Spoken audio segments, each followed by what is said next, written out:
Il y a quelques semaines, j'ai fait 4 heures de route pour aller voir un film. Ce film, c'était The Walk de Robert Zemeckis. Et j'espère que je suis pas le seul à l'avoir vu, parce que franchement, il est excellent. Et si j'ai fait 4 heures de route, c'est pas pour rien, c'est parce que je suis allé à Toulouse, et à Toulouse, ils ont une salle IMAX. Alors qu'est-ce que c'est l'IMAX? Est-ce que c'est vraiment révolutionnaire? Est-ce que vous savez ce que c'est? Eh ben, de toute manière, on va décrypter tout ça dans cette nouvelle hors-série.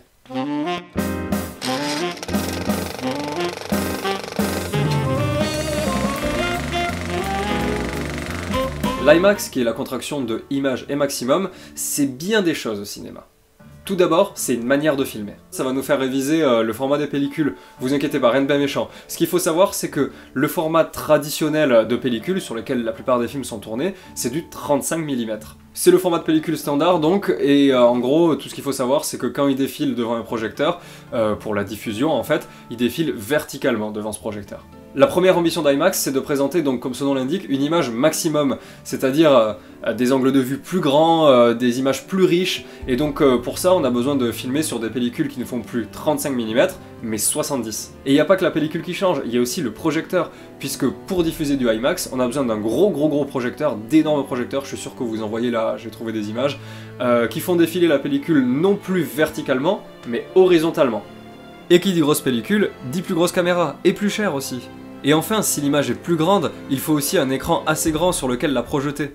Et c'est bien ce qui frappe en premier le spectateur. Adieu les écrans classiques de cinéma, qui font en général autour de 7 mètres de base, un écran IMAX mesure plus de 20 mètres de base, 24 mètres à Toulouse. C'est l'équivalent de la superficie d'un terrain de tennis. Oui, c'est grand. Et l'écran est légèrement incurvé aussi, comme les télé 4K récentes.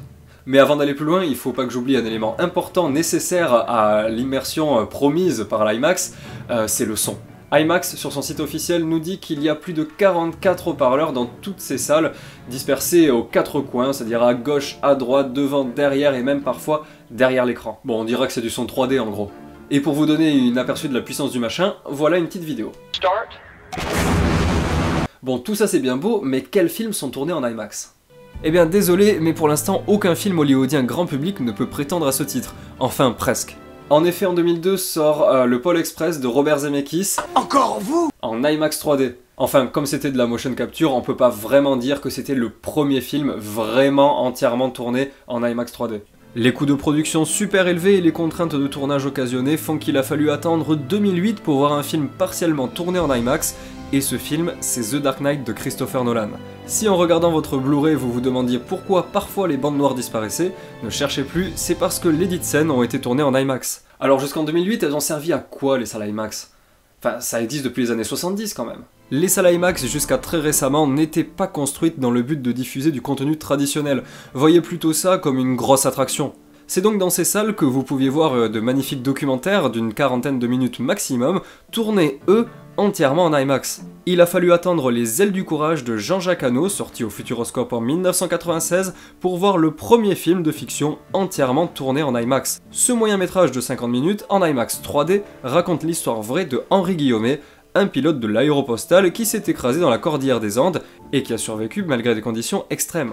Mais IMAX, qui souhaite s'étendre et conquérir le monde, développe une technologie révolutionnaire, c'est l'IMAX DMR, une technologie qui permet de convertir ou plutôt remasteriser numériquement les superproductions pour les rendre compatibles au format IMAX. En gros, c'est pas tourné en IMAX, mais c'est du IMAX quand même. Le premier film à bénéficier de ce traitement était Apollo 13 de Ron Howard, qui sortira en version IMAX en 2002.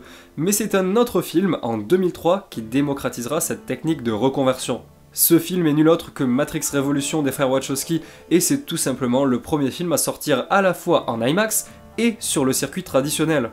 Cette sortie, accompagnée du succès monstre du Pôle Express dans sa version IMAX, font se pencher de plus en plus de studios sur cette technologie. Et nous voilà donc en 2015, une époque magnifique où la plupart des superproductions sortent à la fois sur les circuits traditionnels et en IMAX grâce à la technique de reconversion DMR. Mais cette reconversion, c'est plutôt une technique provisoire et une solution vraiment imparfaite.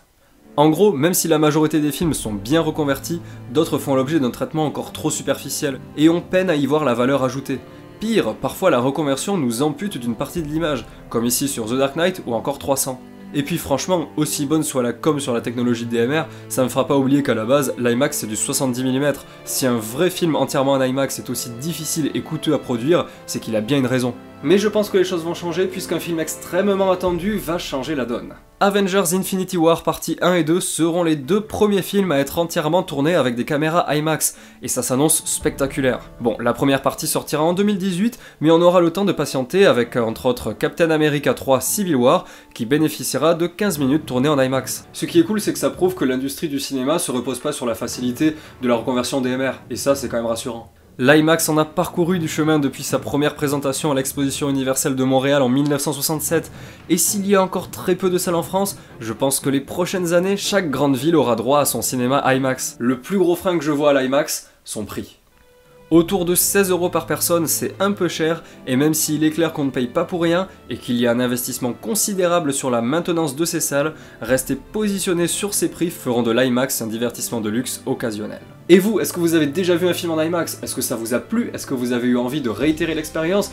Dites-moi tout dans les commentaires, j'ai envie d'avoir votre avis sur cette technologie qui, moi, personnellement, me plaît. Comme d'habitude, si cette vidéo vous a plu, n'hésitez pas à la partager, à la liker, et à mettre donc, comme je l'ai dit, un commentaire. Et je remercie encore une fois mes tipeurs qui sont géniaux, merci beaucoup encore une fois. Vous êtes mes producteurs en fait, à certains côtés, donc merci beaucoup. Et je vous dis à très bientôt pour le prochain épisode de Tout de suite. A plus, ciao!